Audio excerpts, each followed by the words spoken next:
So we are going live in 3, 2, 1. We're going. Hi, y'all. Sonja Lynn here again with California's Combat Society. And today I have brought with me a special guest, my niece. Hi, my name is Ember Berry. She came all the way from Tennessee, and she's been helping me this past few days. And I decided that what better person to do my part of the interview process for the vlog for my book, California's Combat Society, Unvealing Heart, than a family member. And so she's going to do my interview today, and maybe you guys want to tune in and listen to my answers, or we can just roll with it. And we're going to have a good time talking about combat sports and how it affected me personally. So Ember, you're on a roll here, honey. Yeah, so we'll take it up from here. So our first question for today is, you've trained in multiple martial art disciplines from karate, taekwondo to boxing, kickboxing, and now jiu-jitsu. How has your journey across these arts shaped your identity? That is my identity. It's definitely, these questions are hard, y'all. I feel sorry for the people I interview. It's all okay. Because it's like, I have identified myself for many, many years as a fighter, whether it be personal perseverance, family situations. I think martial arts in itself has given me a purpose has been accepting for me to be that fighter, the natural fighter that I've always been since a child. So it is my identity. It is who I am. If I can no longer do martial arts, I still identify it with where I train, who I mentor, who I help coach. So yes, it's definitely who I am. That's amazing, and it's very relatable. Yeah. For a second question, as someone who began martial arts at the age of 17, has continued through various life stages, how have your motivations and understandings of the heart evolved over time? My understanding of heart is, it evolved. When I first started, it was more about determined to prove to my coaches that I had what it took to be an athlete. So with that, I had the drive. When I got my black belt, or during my black belt test, my coach, he was never really active during the testing. Like, he would more or less sit back. But he got up and he saw a moment where I needed extra strength through the test. And he looked at me and he was like, "Come on, girl, you got heart." Yeah. And in that moment, I realized exactly what heart meant. It meant that it wasn't just me not giving up in that moment. It was that somebody else saw something in me that helped me push through the pain, the struggle. And I feel like that moment, heart, the definition of having heart changed. Now, has it evolved? I've taken that one moment, that one instant, and it evolves into a commitment to try to be that moment, that special moment that I had with my coach for other people. And so it has evolved. Now it's like, I want other people to see their potential. I want other people to feel that moment that where you feel like you're giving up, you have the option to continue. And that's how it's evolved, from proving that I can do something, not quitting, to experiencing the love and the recognition that I can continue to do something with the right support, into wanting others to feel that same feeling that I felt. I love that encouragement and how that just shows who you are as a person, to encourage others through your own experiences. Yeah. It's very powerful. Yeah. So what does it mean to have heart in martial arts, not just physically, but emotionally and spiritually? It's part of the wellness triangle. Yeah. You have to, I firmly believe you have to have a community. You have to have your community, your social wellness. You have to have physical fitness. You have to be able to physically do something, because if you're injured, then that's lacking. So then your social community that you've committed yourself to picks you up, lifts you up. And so physical, social, and then you have your spiritual or your emotional wellness. And when all those things intertwine together, you're whole as a person. And then you're able to establish the true meaning of what I feel like heart is. It's about a wellness triangle. Yeah. Like if you don't have support socially, if you have social dilemmas, I mean, everybody's going to have their problems. Everybody's going to have misconceptions. Everybody's going to have dilemmas. But if the group's big enough, there's people that are going to be there that actually see your intentions and that can help you through those dilemmas to keep the atmosphere in the dojo stable, right? Right. So that does your spirit well. And not only does it do your spirit well, your social well, you're also getting in shape. Right. It's good for everything. You're also getting physically fit, doing what it takes to better yourself. And it's that's the code. Absolutely. I agree. Yeah. So our next question is, you've competed in IBJJF and trained under coaches and traveled to Japan for wrestling camp.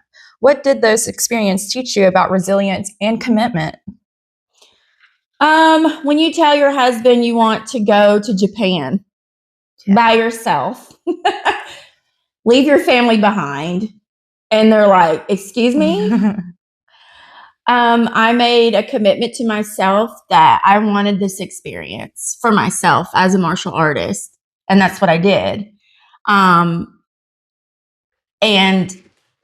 the whole journey in itself, like getting my passport, going to the airport by myself, carrying my luggages, learning a little bit of the language enough to survive on my own, traveling hours.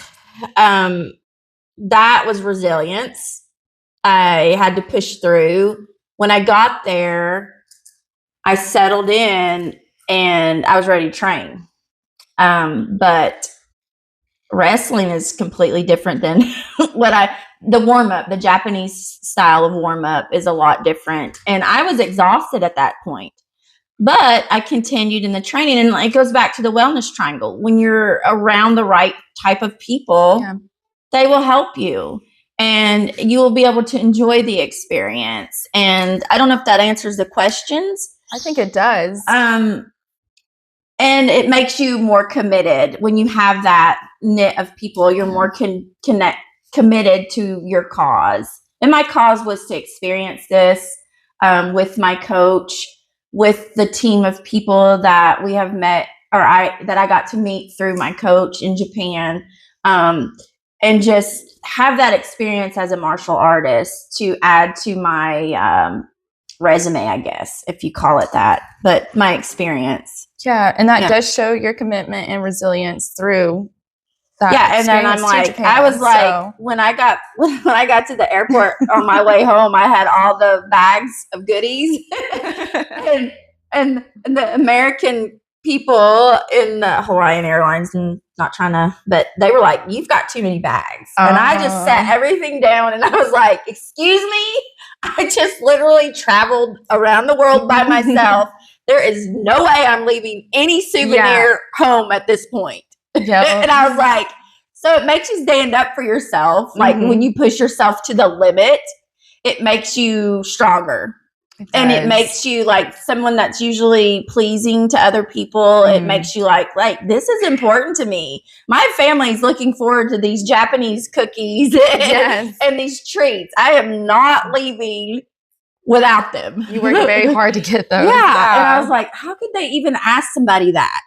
like, you have too many bags. We have to, I'm like, no, I will pay an extra $15, $20, $50 for this extra bag. Yeah. Forget it. So Anyway. What role has mentorship, like your relationship with coaches, played in growth as a martial artist and as a person? I had the best mentor. I'm It's wearing amazing. my United Karate School shirt. I've been fortunate to have great coaches. Ben Kiker, I can't say enough about the man. You've heard in my interviews in the past, I mention him. He checks in with us all the time.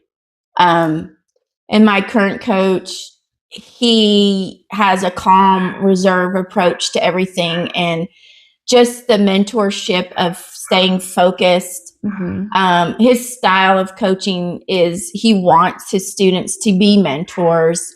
And that's special in itself, because some places you go to, they want to always be the head honcho. They want to be in control of all the students. Yeah. They're like, you can help them, but it's ultimately my decision. But at this current school that I'm at, we actually, they welcome you to help teach the peewees, the kids. Yeah, that's great. And they actually help you establish good coaching skills. Coaching and mentors, a coach is a mentor. Mm-hmm. There's teachers, coaches, mentors. Mentors is somebody you look up to. Right? Am I getting it right? Yeah. Or am I getting them all confused? It's hard to define for me, because a lot of coaches I look up to, well, actually a couple, really, actually I've had teammates that have owned their own schools and stuff, and I look up to. I've had people that I know that run their own gyms that I look up to, and I like the way they teach and all that. But really honing in on the kindness and compassionate, that part of the mentorship I've been fortunate to have. Take care of your partner. Yeah. How has your experience as a photographer, and I know you love photography, shaped the way you see fighters, their struggles, and the moments of vulnerability and strength?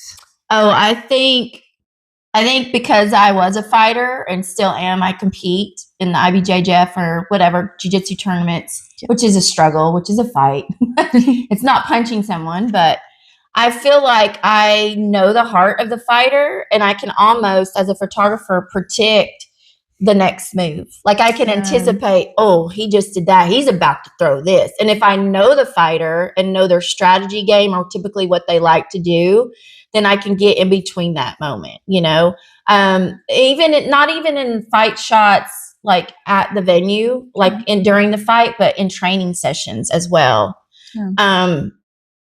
Jiu-jitsu is a little bit different, because when I take photos of grapplers or people doing jiu-jitsu, it can turn, and it's so close. So I'm working on predicting when the next move is. I feel like in my photography with grapplers or jiu-jitsu practitioners, it's more about, I'm trying to hone in on the intensity of the push-pull. Not so much, because everybody wants the fly shots where they're up in the air and they're flying around, and those are great. But to be different, I like to be different than everybody else. I'm trying to hone in on the intensity level of it, like just how intense.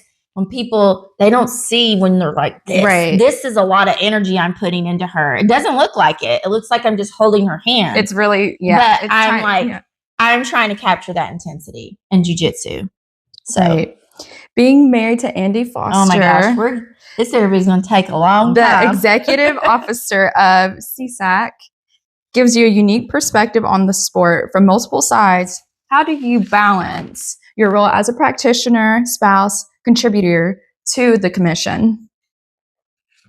That's hard because, for one, my husband, he doesn't stop working. We've taken our hobby and created bread and butter from it, and it's our lifestyle. And so to balance it, I have to have my dojo. I have to have people that can relate to martial arts. Yeah. but still allow me to grow as a person. So I don't it's like you've seen one fight, you've seen them all. You've seen one celebrity, you've seen them all. It's like it's like driving to us. Okay. When you get in a car, you drive. Sometimes you pay attention to where you're going. Sometimes it's automatic pilot. And with the fight community, it's been kind of automatic pilot. Wow. Because we've been doing it so long. Yeah. Like Andy was the commissioner of Georgia, and now he's been with California for so many years. Mm-hmm. What really keeps our spark going as a team is fighter safety. If there's a fighter in the hospital, because we've seen fights. I mean, we pay attention to the rules and regulations, and if they're working, if there's changes to the rules, how it affects the community. Like we just did, Andy's done a recent change about the elbow and the touching the ground and the knee and all that. And, it affects me big because he's studying all his changes and I'm supporting him, and my kids are involved. Everybody's involved. So to balance it, I have to have my wellness triangle. I have to have people that I can trust, that have my best interest in hand personally, aside from him. And I balance it out with art and my photography. Sometimes I don't want to take pictures of combat sports. I just kind of want to just explore a little bit, keep my eyes open to other things, but it is a huge part. And I think when you, like, there's other executive officers of other commissions, but when you're the number one commission in the world, and people in government and people in renowned business, they're like stable, like the UFC, I'm just going to say it, are accounting on you for guidance and things, there's no one else doing that. Yeah. It's a unique position, and it's a unique family dynamic that we have. And so my immediate community is extremely important to me. It's a lot of stress, but if I have the right people, they will help me balance it out. Yeah. To manage that stress. Did that answer the question without going into too much detail? Yeah, absolutely. And we love detail. We got to know all the details. Don't apologize. So our next question is, what are the sacrifices you've made, especially as a mother? And there's so many mothers out there raising a family while continuing to pursue martial arts and to support the combat sports world. I asked my husband one day, I said, would I have turned pro? And he looked at me and said, absolutely. Yeah. I sacrificed my own career as a fighter for my family, for him. And that's been big.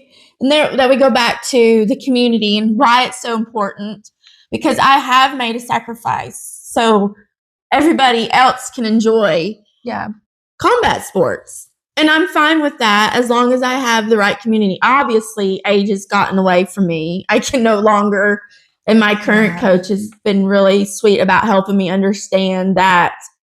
But it's tricky. With jiu-jitsu, they have capabilities of training. They have the master's division. So, when you're 74, you can still do jiu-jitsu. So now I'm like, ooh. And even though it's not boxing or kickboxing, it's still a push-pull. It's a tussle. It's a major tussle. So I'm thankful for that. And that's why I love jiu-jitsu so much. But the sacrifices I have made, my children, they don't get their dad every night. We don't get our family, like we like to have it, but it is our family, and this is the way we do it, and we make it work.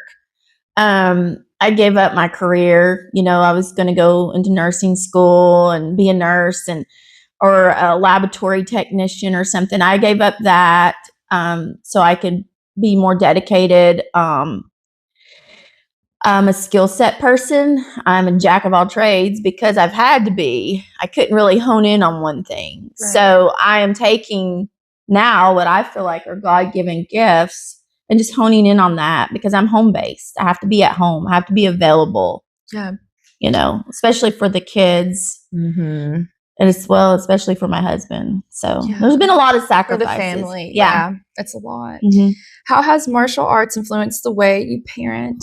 And what lessons from the mat do you bring to your home or into your home? Oh my gosh. There's so many things. I don't know if I've learned lessons from the mat brought back to home yet, because I need much discipline. Like, I need much discipline on the mat still in my martial arts. Like, I mix the two, which is really hard. Like, speaking of community, I treat my community like family. And I don't know, I'm trying to figure out if that's a mistake, or like, am I making a mistake, or is it just my personality? Because I feel like the discipline of martial arts is structure. Yeah. It is repetition. It is listening and maintaining focus.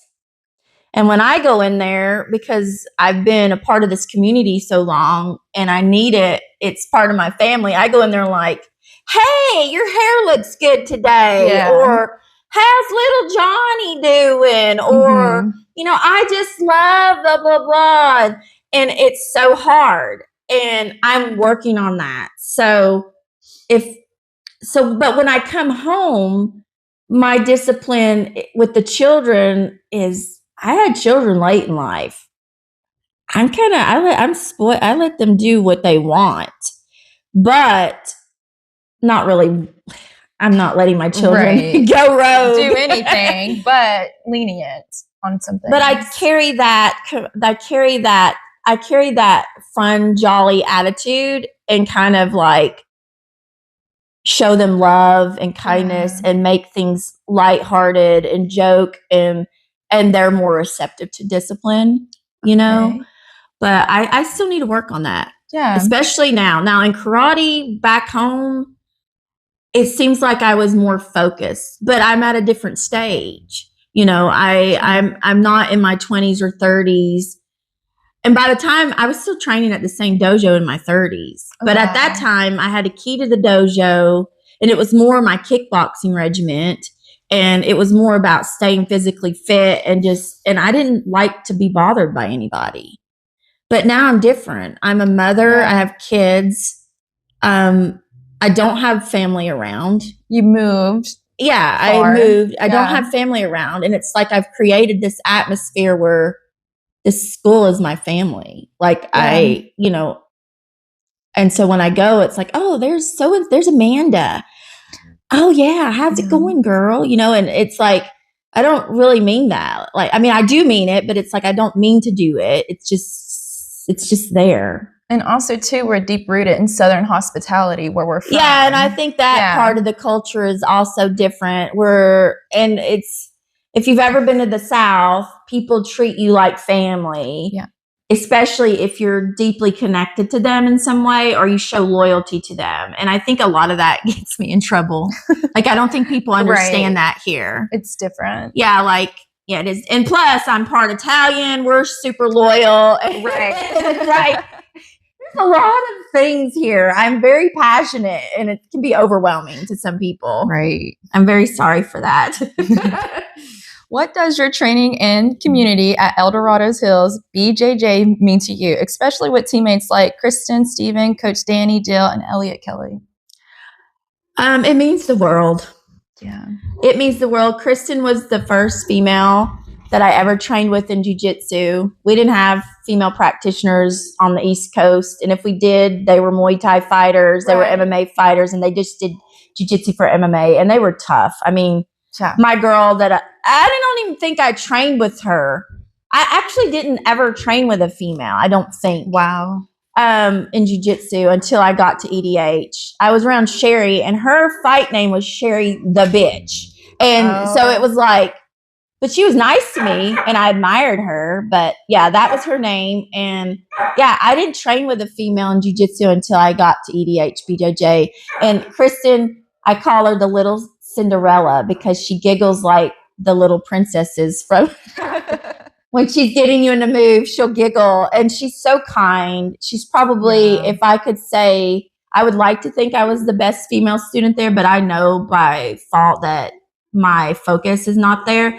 Kristen, to me, is one of the best female practitioners at EDH BJJ. She's focused. She's kind-hearted. She's balanced. She doesn't pick and choose. She does not really bring drama. That's great. And drama doesn't seem to come to her, with that being said, because I have a lot of drama that comes to me sometimes without even asking for it. Steven, I just did an interview with Steven. Mm-hmm. He's been consistent with me. He's been able to give me constructive criticism. Danny is like a little brother to me. We haven't met a lot of people in the community here, and I didn't even know he trained there, but he came to our house, and I'll never forget, his father he owns a heating and air, and Danny was working for him, and he came in our house and redid our air vents and everything, and he worked so hard, and he was so polite and so kind. He can be very sarcastic. But I think that's the California humor. Yeah. They're very dry, kind of sarcastic. But training with him, when I know Danny wants to show me a move or show me improvement, I know he really cares, because he just doesn't, he teaches a lot, but when he takes initiative and like, hey, would you like, I know it's from a really good place. Elliot, there's a lot about Elliot that could be said, and he is the head instructor there. And time after time, he's given me a ton of opportunity to better myself and handle all my drama and he has been nothing but positive and trying to encourage me. Precious, sorry, we're here with dogs. We don't have technical difficulties this time. But we have animals. Or we don't have children. We have dogs this time. Precious. No. So hopefully that wasn't too loud. I'm sure she's very loud on the camera. Oh. Quit it. Come here. Come. So with Elliot, you're interrupting my talk about Coach Elliot. I can't say enough about the man. He's super smart. He's super dedicated to his family. He's super studious. I've never met somebody that you trust that actually has literally studied the move, studied how it would affect the positioning, the situation, and even how he gets his students to learn the move. It's different. It's completely different than I've ever seen. And a lot of thought goes into it, and I admire that. How do you continue to stay inspired and committed to your craft in your 40s?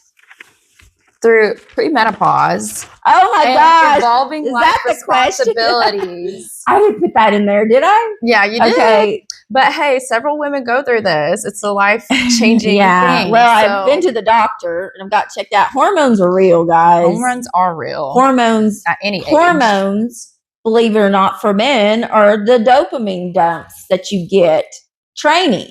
So hormones affect everything, even for men and women. Let me go.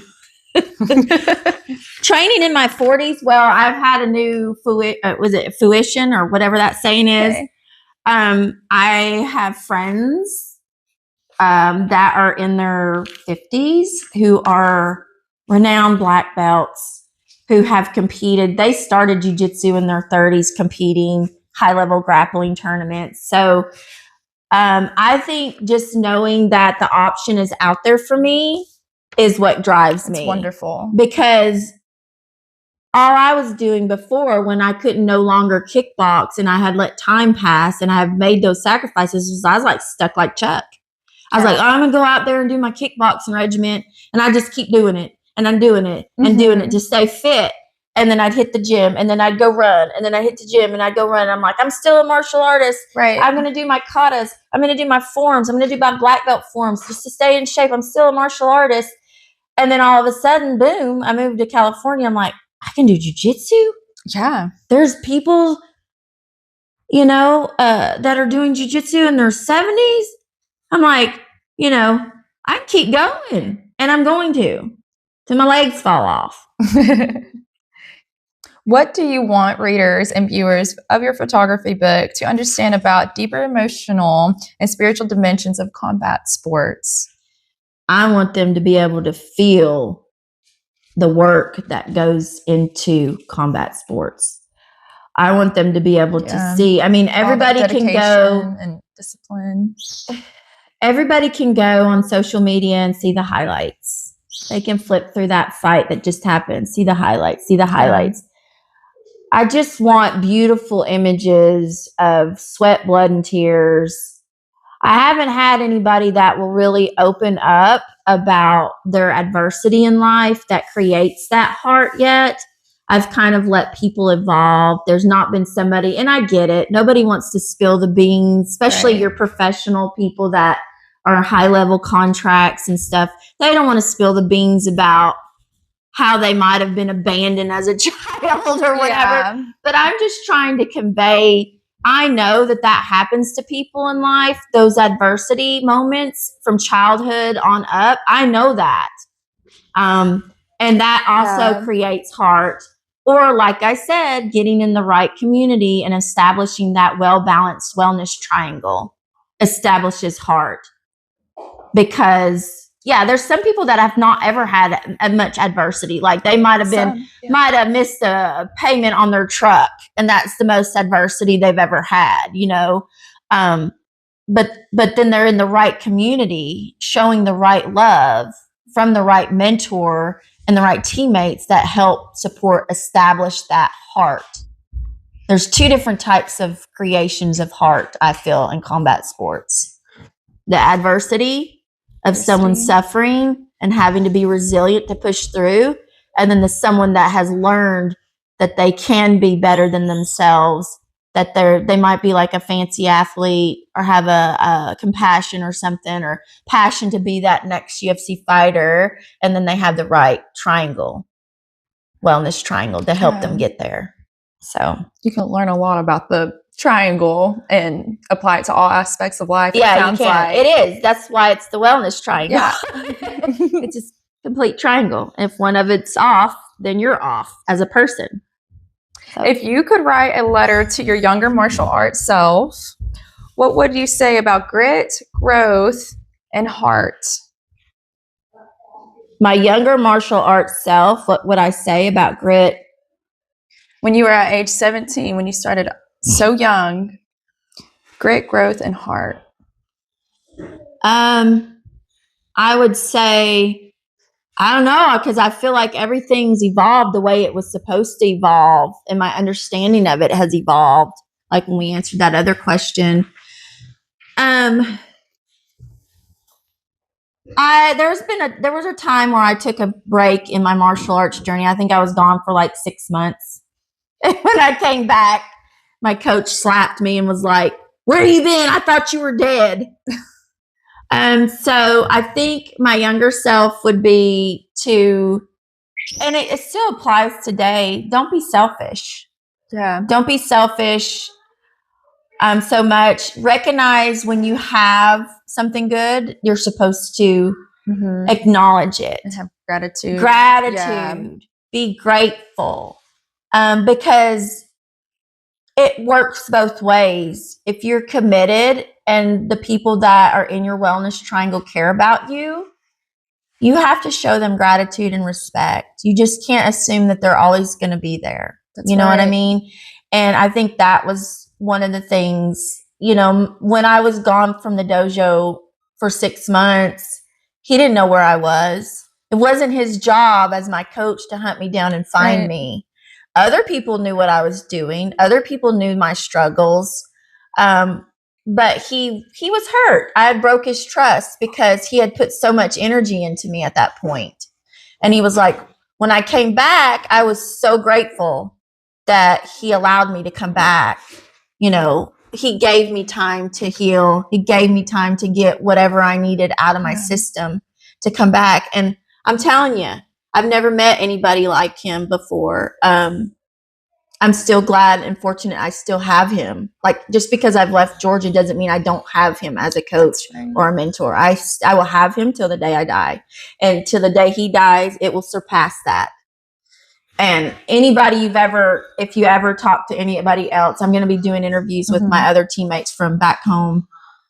They will tell you the same thing about him. It's just a unique dynamic. So yeah, I would say in my current situation as well, don't take that kindness for granted. Don't automatically assume it's always going to be there, and don't break the bond and trust that your coach gives you. Don't make sure you have boundaries.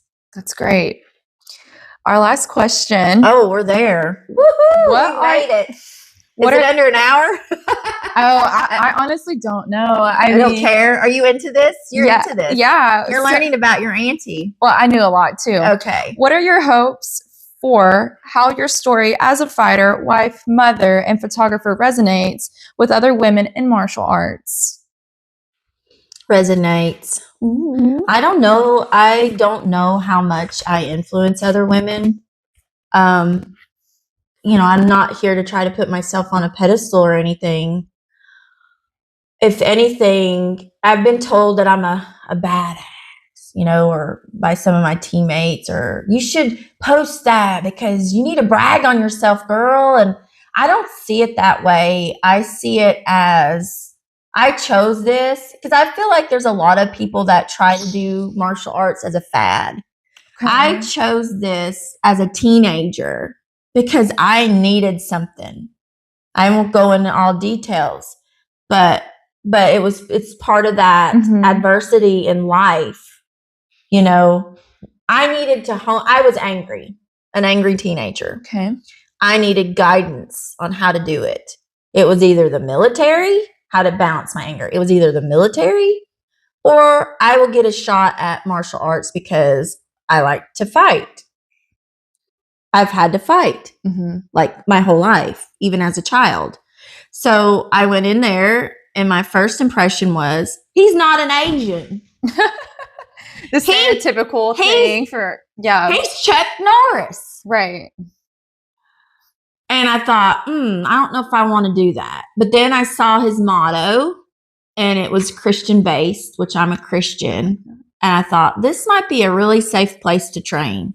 Then I saw the red belts, which is red is before you get black, doing their katas and forms. And I thought, this is so dang cool. Look how structured they are. Look how intent they are. Look how they're driven. They know every move. They're spot on. They're disciplined. And I looked back and I saw 2 female kickboxers gloving up. And I was like, I had never seen a kickboxer in real life. I had watched all the movies, Van Damme, all that. And I saw Deborah Nichols and Mitzi Jeter gloving it up, getting ready to do some kickboxing. And I thought, I want to do that. Yeah. That's what I want. I want to do Rocky Balboa. I want to do boxing. I want to do that. And I was like, this is where it just clicked, you know? So with the question about women is I want to be an advocate and a positive influence to women that you don't have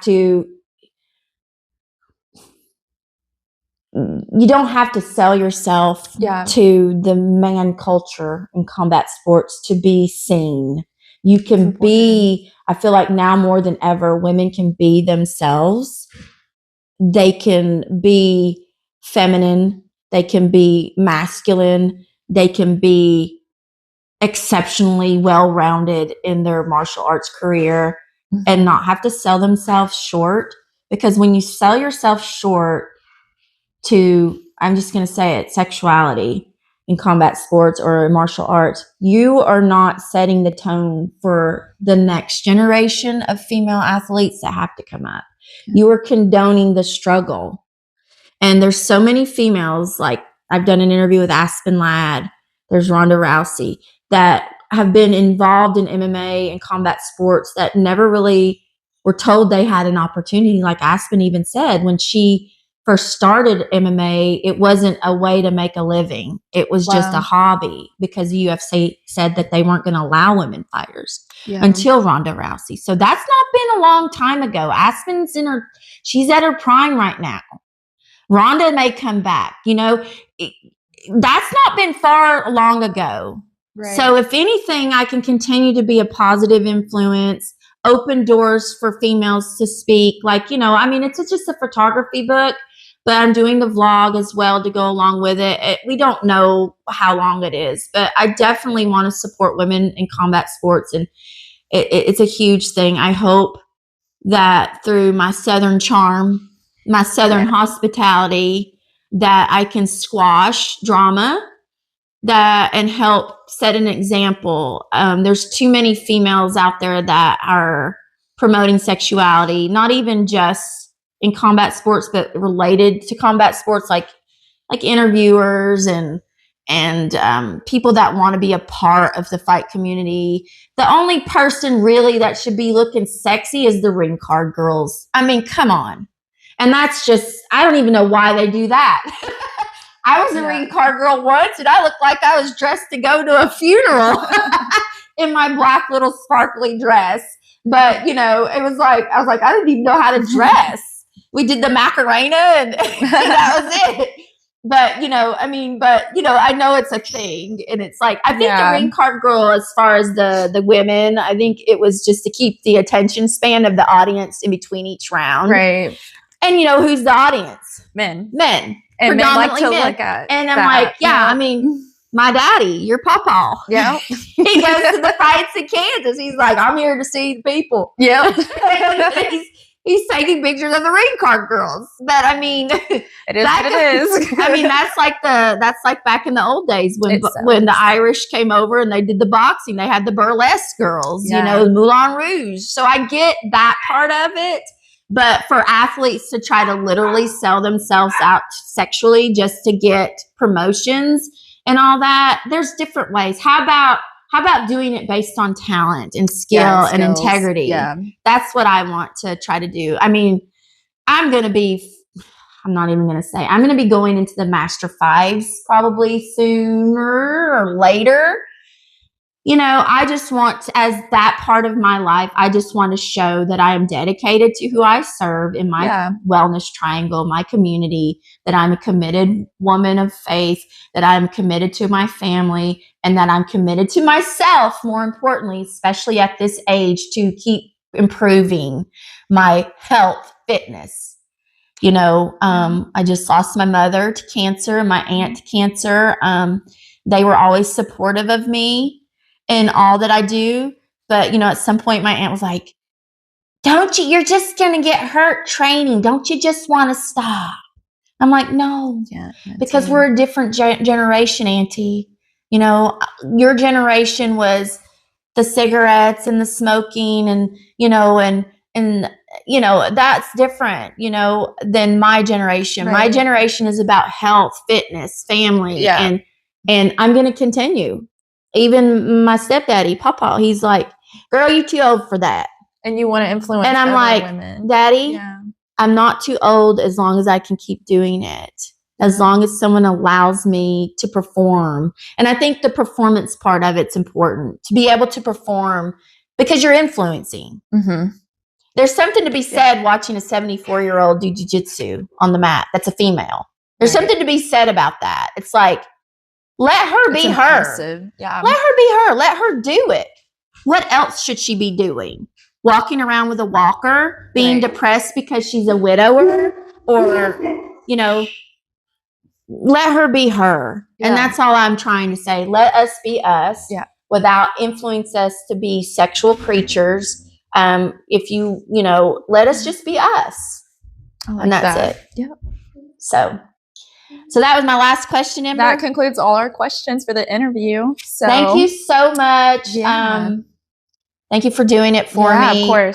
It couldn't have happened at a better time in my life right now. Yeah. I really needed it, and I appreciate you here. Yeah, and I'm happy to be here. I love you. And you hopefully she might move to California and we'll get her on the mat, maybe. Yeah. She likes fitness too. Yeah. So it's great. Ciao for now, guys. Bye.